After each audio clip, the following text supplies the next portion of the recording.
Future of the company. കുറച്ച് പോയിന്റൊക്കെ എഴുതിയാൽ കൊണ്ടുവന്നിരിക്കുന്നത്. Future of the company. ഈ കഴിഞ്ഞ 2 മാസം മുമ്പ് കമ്പനി ഇവിടെ കേരളത്തിൽ 12 പ്രോജക്റ്റുകൾ ലോഞ്ച് ചെയ്യുന്ന പറഞ്ഞത്. അതിലിപ്പോൾ 8 ലോഞ്ച് ചെയ്ത് കഴിഞ്ഞു. അടുത്ത 12-ാം തീയതി കമ്പനിയുടെ 20ാമത്തെ ആനിവേഴ്സറിയാണ്. ആ ദിവസം ഞാൻ 2 പ്രോജക്റ്റുകൾ ലോഞ്ച് ചെയ്യുന്നുണ്ട്. പക്ഷേ നാളെ 2 ദിവസം കഴിഞ്ഞ് 12-ാം തീയതി അഖിലേന്ത്യാ പണിമുടക്ക് ഉള്ളതുകൊണ്ട് അത് ഞാൻ 14-ാം തീയതിക്ക് മാറ്റി. കോൺഫിഡൻസ് ഗ്രൂപ്പ് ഏത് പ്രശ്നങ്ങളെയും തരണം ചെയ്ത് മുന്നോട്ട് പോയിക്കൊണ്ടേയിരിക്കും. പല ബിൽഡേഴ്സും വടികോൾ ദാറ്റ് നമ്മുടെ ഇതുണ്ടല്ലോ, എന്താ പറഞ്ഞ മണി നിരോധിച്ചില്ലേ, ഡിമോണിറ്റേഷൻ ഉണ്ടായപ്പോൾ പലരും സ്ലോ ചെയ്തു. അതേപോലെ തന്നെ കൊറോണ വന്നപ്പോൾ കുറേ ആൾക്കാരെല്ലാം സ്ലോ ചെയ്തു. ഞാനിത് പുകഴ്ത്തി പറയുന്നതല്ല കേട്ടോ, പക്ഷെ നമ്മൾക്ക് അത് നമ്മുടെ ത്രോട്ടിൽ ഫുള്ള് പോയിക്കൊണ്ടിരുന്നതാണ് ആ സമയങ്ങളിൽ. ഒരു വിധത്തിലും ഒരു കാരണവശാലും നമ്മൾ സ്ലോ ചെയ്തില്ല. ഇനി വേറൊരു നഗ്നസത്യം ഞാൻ പറയാം. കോവിഡിന് ഇന്ത്യ മുഴുവൻ ഷട്ട് ഡൗൺ ചെയ്തിരിക്കുമ്പോൾ ലോകവും തന്നെ ഷട്ട് ഡൗൺ ആയിരുന്നു. ആ ഒരു മാസം കോൺഫിഡൻസ് ഗ്രൂപ്പ് 16 കോടി രൂപയുടെ സെയിൽസ് എടുത്തെന്നുള്ള സത്യം. 16 കോടി രൂപയുടെ. കൊറോണ സമയം കഴിഞ്ഞു. മന്ത്ലി സാലറി എല്ലാവർക്കും അതേ ഡേറ്റിൽ തന്നെ കൊടുത്തുകൊണ്ടിരുന്നു. അതേപോലെ തന്നെ കൊറോണയുടെ ഇത്തരം രീതിയിൽ ഫിനാൻസ് എല്ലാ ബിസിനസ് മേഖലയിലും തകർത്തപ്പോഴും നമ്മളിവിടെ ബോണസ് വരെ കൊടുത്തു. അപ്പോൾ ഞങ്ങളുടെ commitment towards clients, towards staff, towards everybody. ചെയർമാനെ സംബന്ധിച്ചിടത്തോളം അദ്ദേഹം ഇവിടെ ഒരു റിയാലിറ്റി ഷോകളൊക്കെ കൊണ്ടുവന്നു. അതിനെല്ലാം എങ്ങനെ നാടിന് അനുഗ്രഹമായി എന്ന് നിങ്ങൾക്ക് എല്ലാവർക്കും അറിയാം. ബിഗ് ബോസ് അങ്ങനെയുള്ള എന്റർടൈൻമെന്റ് കാര്യങ്ങളിലെല്ലാം അദ്ദേഹം പൈസ മുടക്കി. ഓഫ് കോഴ്സ് ബ്രാൻഡിങ്ങിനുണ്ടാവും. പക്ഷെ എന്നിരുന്നാലും അങ്ങനെ പൈസ മുടക്കാൻ താല്പര്യവും അതിനുള്ള മനസ്സുമുള്ള ആളായിരുന്നു അദ്ദേഹം. അദ്ദേഹത്തെയാണ് നമ്മൾ ഓൾച്ചേഴ്സിനെ പോലെ തിന്നണം ഇവിടെയുള്ള ആൾക്കാർ. ഇവിടെയുള്ള പല യൂട്യൂബേഴ്സും അതുപോലുള്ള മാധ്യമക്കാരുമില്ല. നിങ്ങളല്ല കേട്ടോ, സോറി.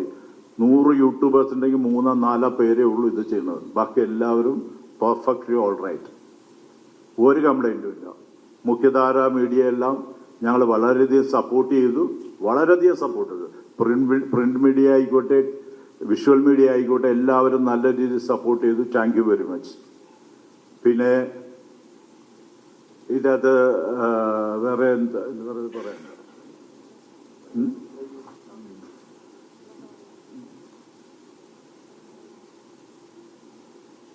അപ്പൊ ഇങ്ങനെയുള്ള കാര്യങ്ങളാണ് എനിക്ക് നിങ്ങളോട് പറയാനുള്ളതും. അത് നിങ്ങൾ നല്ല രീതിയിൽ എടുത്ത് ചെയ്യുക.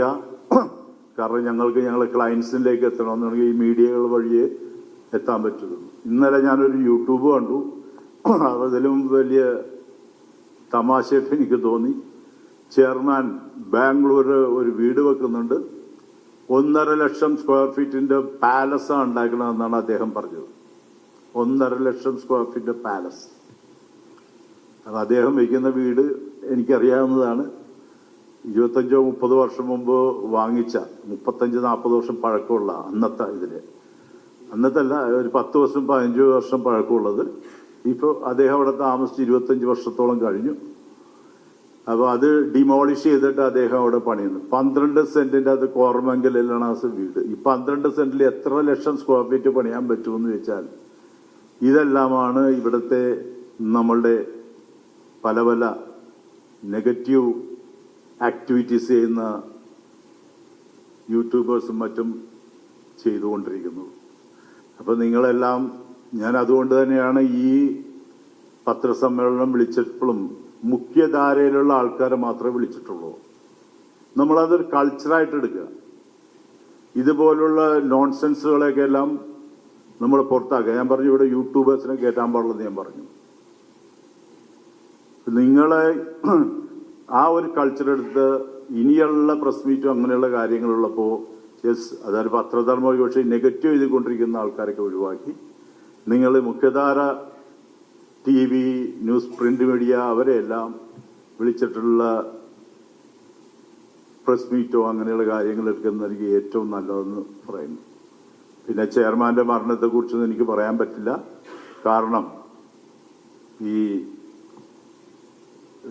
സ്പെഷ്യൽ ഇൻവെസ്റ്റിഗേഷൻ ടീമിൻ്റെ റെസ്ട്രിക്ഷൻ ഞാൻ പറഞ്ഞല്ലോ 3 പ്രാവശ്യം എന്നെ വിളിച്ചു കഴിഞ്ഞു. അവരുടെ ആളിവിടെ ഉണ്ടാകാൻ ചാൻസും ഉണ്ടെന്ന് തോന്നുന്നു. അവരെവിടെയാണ് എക്സാക്ട് ലൊക്കേഷൻ എന്താണെന്നൊക്കെ ചോദിച്ചിട്ടുണ്ടായിരുന്നു. അപ്പോൾ ഇതാണ് അവസ്ഥ. ജനറലായിട്ടുള്ള കാര്യങ്ങളുണ്ടെങ്കിൽ നിങ്ങൾക്ക് എന്നോട് ചോദിക്കാം, അത് ഞാൻ മറുപടി പറയാം. Thank you.